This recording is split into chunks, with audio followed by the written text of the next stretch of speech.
Hello, आज हम बात करेंगे quadratic equation formation.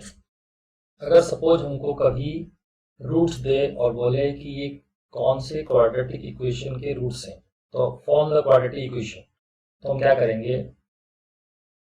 Process let alpha and beta be the roots. Okay, अगर अल्फा और बीटा रूट है, इसका मतलब हो गया x minus alpha is equal to 0 and also x minus beta is equal to 0। तो अगर दोनों इक्वेशन को मैं ज्वाइंट कर दूं तो बन गया x minus alpha multiplied by x minus beta is equal to 0। That implies यहाँ से डिस्ट्रीब्यूटिव रूल अप्लाई कर रहा हूँ, x into x square minus x beta minus x alpha minus और minus plus alpha beta is equal to 0। ये equation है। थोड़ा solve करते हैं इसको। X square minus x common, alpha plus beta plus alpha beta is equal to 0। This is required equation. This is required equation, quadratic equation. Now हम इसको ऐसे याद रख सकते हैं कि x square minus x sum of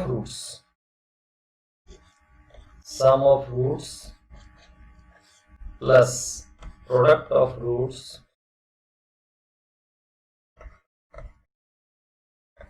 is equal to 0. This is the required quadratic equation whose roots are given.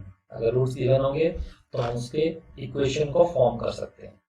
For example, अगर हम एक क्वेश्चन लें, अगर हमको रूट्स दिए हैं कि अल्फा इज इक्वल टू दे दिया -2 and beta is equal to दे दिया 3, तो हम क्या करेंगे? Okay, now alpha plus beta इस केस में हो जाएगा -2 plus 3 that is equal to 1 and alpha into beta वो हो जाएगा -2 into 3 that is equal to -6। That implies required equation is equal to x square minus x into sum कितना आया 1 plus product is -6 is equal to 0। ये quadratic equation बन गया। That implies x square, ये बन गया -x minus 6 is equal to 0। इसके वो दोनों रूट्स होंगे। ओके, एग्जाम्पल नंबर 2 को अगर मिलके सपोज एक क्वेश्चन लिखा हमको कि 2/3 अल्फा है एंड बीटा जो है that is equal to 1/2। Now again हमको निकालना है अल्फा प्लस बीटा, तो alpha plus beta is equal to 2/3 plus 1/2, दोनों का LCM 6 division 3 is 2 into 2 plus 6 division 2 is 3, 1 into 3, तो 2 into 2 4 plus 3 7/6. This is sum of the roots. Now product of the roots alpha into beta is equal to 2/3 into 1/2, 2 से 2 cancel 1/3. तो required equation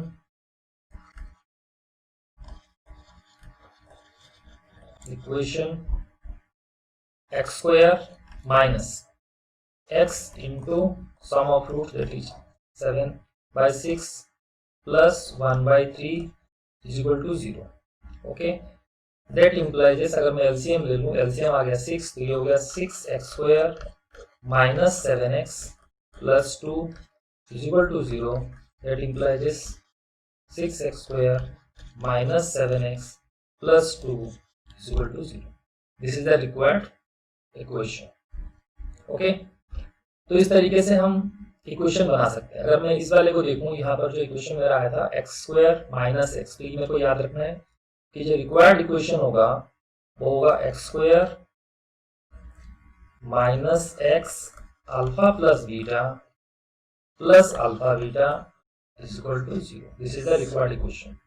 अगर मैं इसको reverse जाऊं, x square minus x, what is alpha plus beta? Alpha plus beta हम जानते हैं फॉर्मूले में कि alpha plus beta is equal to minus b/a। यहाँ मैं वैल्यू पुट कर रहा हूँ -b/a। Similarly alpha into beta is c/a, तो उसको यहाँ लिख रहा हूँ c/a is equal to 0। That implies ये बन गया एक्स स्क्वायर माइनस और minus plus b x by a plus c by a is equal to 0. Taking LCM, LCM is a, ये आ गया a x square plus b x plus c is equal to 0. A को उधर cross multiply कर दिए तो a x square plus b x plus c is equal to 0. यही हमारा क्वाड्रेटिक इक्वेशन का सबसे जनरल फॉर्म है जिसको हम याद रखते हैं. ओके, तो इक्वेशन का फॉर्म क्या आ गया, x square minus x into sum of roots plus product of roots is equal to 0. Okay, thank you.